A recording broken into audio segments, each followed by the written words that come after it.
Greetings to all of humanity. It's really a joy, it's a pleasure.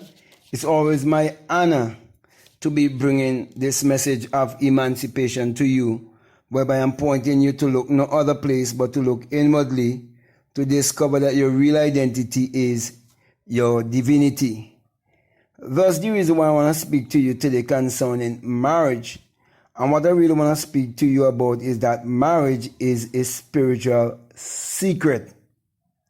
Okay, most people believe that marriage is a physical and governmental system or tradition. And many people use such a tradition to justify themselves in the indulgence of sex, whereby they believe that they would not feel guilt and shame because they do the right thing according to society, and they use the Bible to justify their belief system.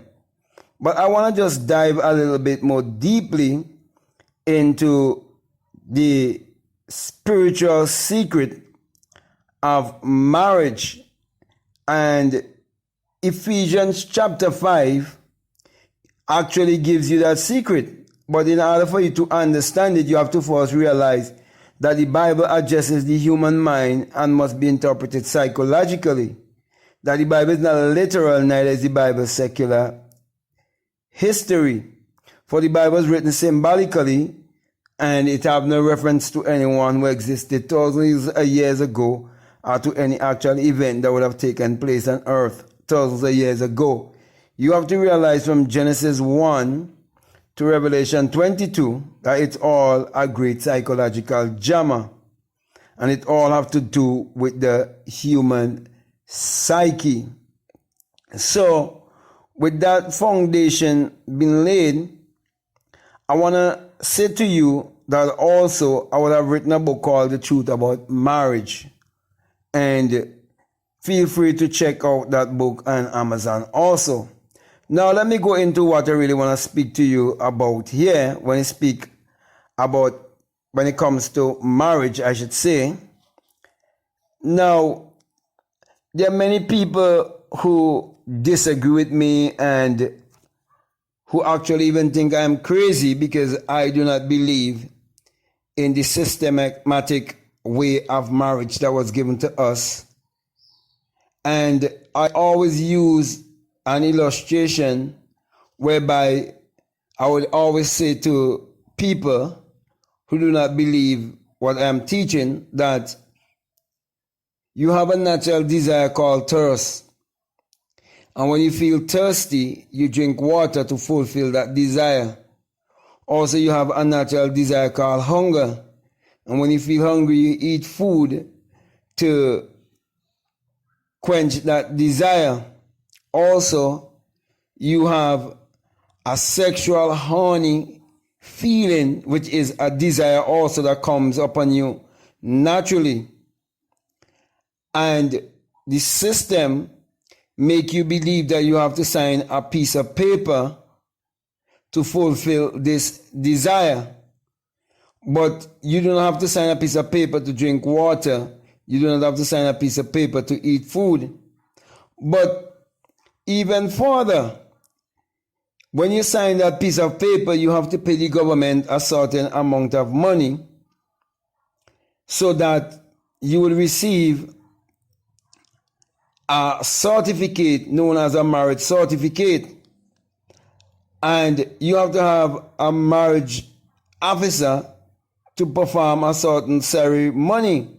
And all of this is backed up by secular Christianity, whereby they teach you that you must have sex only after you would have done this ritual or would have done this act according to the government or to the governmental system. Yet there's no way in the Bible that justify what they are saying. Therefore, it is my right to teach it the way I see it. Now, when you realize that your spirit having a human experience, you will also realize that you're not a human trying to be spiritual. You'll realize that you are already spiritual. And you have to get in touch with your spiritual self. Also, when you come to that realization, you will realize also that everything is energy, vibration, and frequency.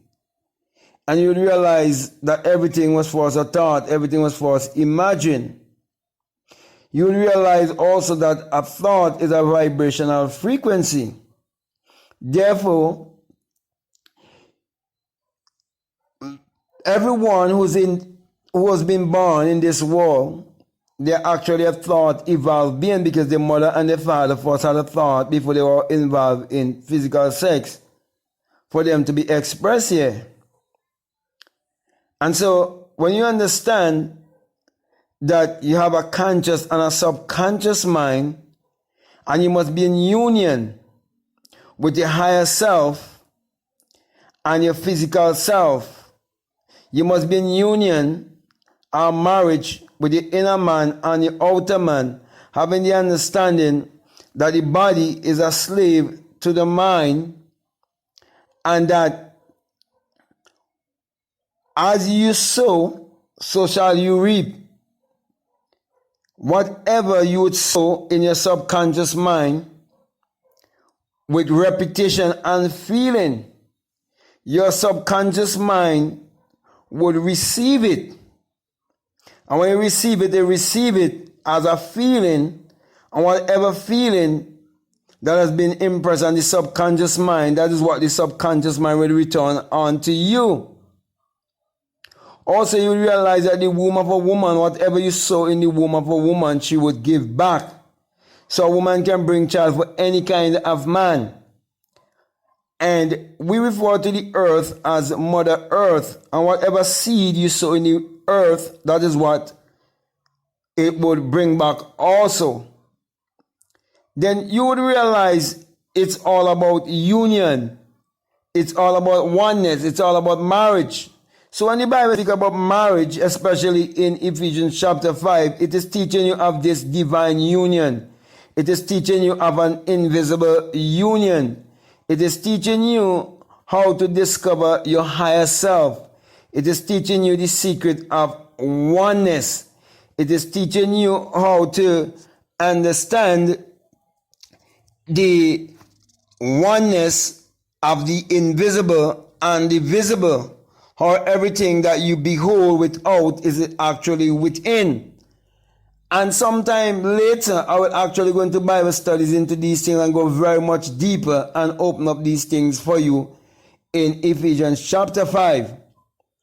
But the point I really want to get across to you is that even the Bible in Ephesians 5 tell you that marriage is a great mystery. It's a great secret. And it all have to do with Christ and the church, and your body is actually the church. So my brother, my sisters, when you realize that Christ is a higher self, when you realize that Christ is an experience, you'll understand more of what I'm speaking about. But let me just say this. I remember when I had my experience of my awakening, I can tell you it was a union. It was when those two light, the energy meet at the base of my spine. That blue flame and that golden liquid flame also that meet at the base of my spine when that single eye opened within me and when I felt that great and mighty shaking. So I know exactly what I'm talking about. And when you understand true marriage and the secret of marriage, you discover the secret of your true self, your higher self, and also the secret of creation. That is why you're told in Matthew 6:33, when you come into true union or true marriage, that all these things that you so desire will be added unto you.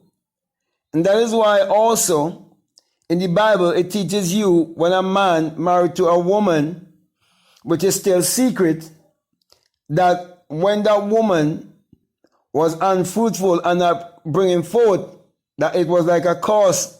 They tell you that with Sarah, and they tell you that with Rebecca, and so many of them, teaching you that when you live in your life here and you're not productive because you do not understand what is true marriage or true union, you are like the fig tree that wasn't bringing forth.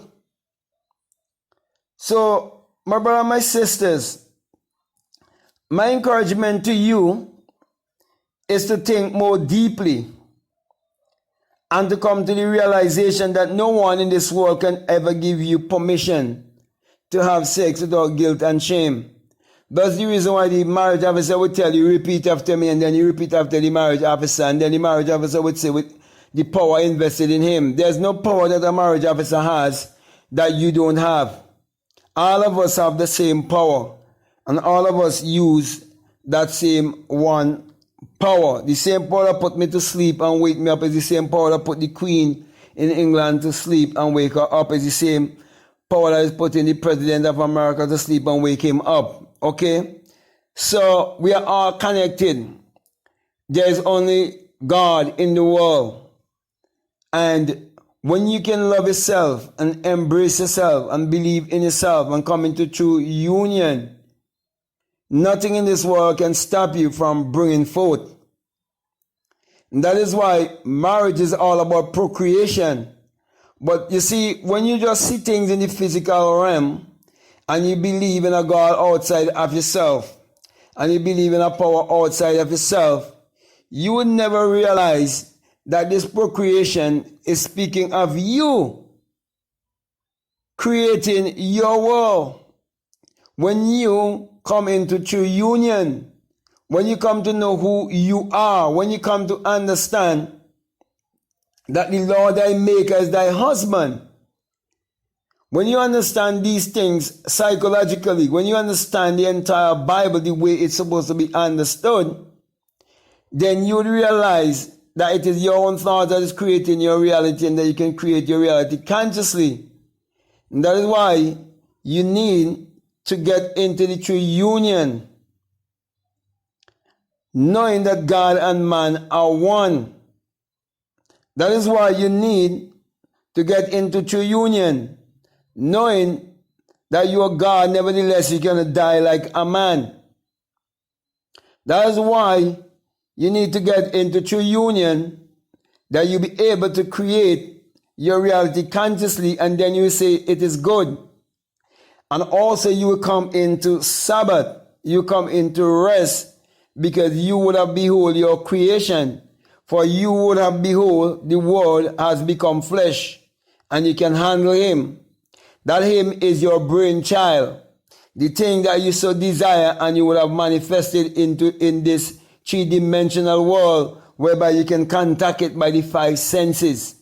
So my brothers and my sisters, what I really want you to take from this marriage or union that I'm trying to get across to you in my own kind of way of bringing across this message of self-realization to humanity, is that when you understand true marriage, you will also recognize your creative self, and you'll be able to use your creative imagination, and you would bring forth in abundance, like you told in the Bible concerning Abraham, father of many nations. You bring forth so many things in this world that you'll be able to be of more value to humanity. You'll be a blessing to humanity. And all of this can be done if you will only focus inwardly. That is why I always say to you that this message I bring to you, it is to point you to look inwardly to discover that real identity is your divinity. And when two people get into the marriage that the system give to them, they take each other's identity. They carry, the woman carries the surname of the man. And when you look in the Bible, the characters in the Bible, they do have no surname. But yet, if you really look at this whole thing, you know, you will realize what I'm really trying to get across to you, but you have to really think deeply and you have to put two and two together and you will understand what I'm really trying to tell you. Okay. But as I said before, sometime later on, I will really go into some Bible studies and open up these things for you even more. So my brother, my sisters, grab hold of your true self. Love your true self. Embrace your true self. And when you embrace your true self, you'll be in true union and you'll understand the union of Christ and the church, that great mystery of marriage that takes place inwardly. So with that, my brother, my sisters, I want to thank you very much for listening to me. And if what I'm saying to you, it really makes sense to you, it's resonating with you, and this is the first time that you're listening to me, I want to say to you, if you haven't subscribed already, to subscribe, to like, to comment, to share this video. But just before I leave you, I just want to remind you that this message I bring to you, that it is the single-eye message of self-realization, of which Matthew 6:22 says that if your eye be single, your whole body be full of light. And my brother and my sisters, hadn't it been that my whole body was filled with light when the single eye awakes in me and I come into true marriage, true union, I wouldn't have been here bringing this message of true marriage and union to you, saying to you that it's a spiritual secret. For when it happened to me, there was a great and mighty shaking, and then I heard the unearthly wind, which is like a hurricane wind. That mighty rushing wind that have been spoken of in Acts 2 in the upper room, because that upper room represents the higher place of consciousness. And when that happens to me, and I heard the unearthly wind, and the single eye opened within me, I ascended up on high like a fiery being. And I burst my crown chakra. I came out of my skull and became invisible.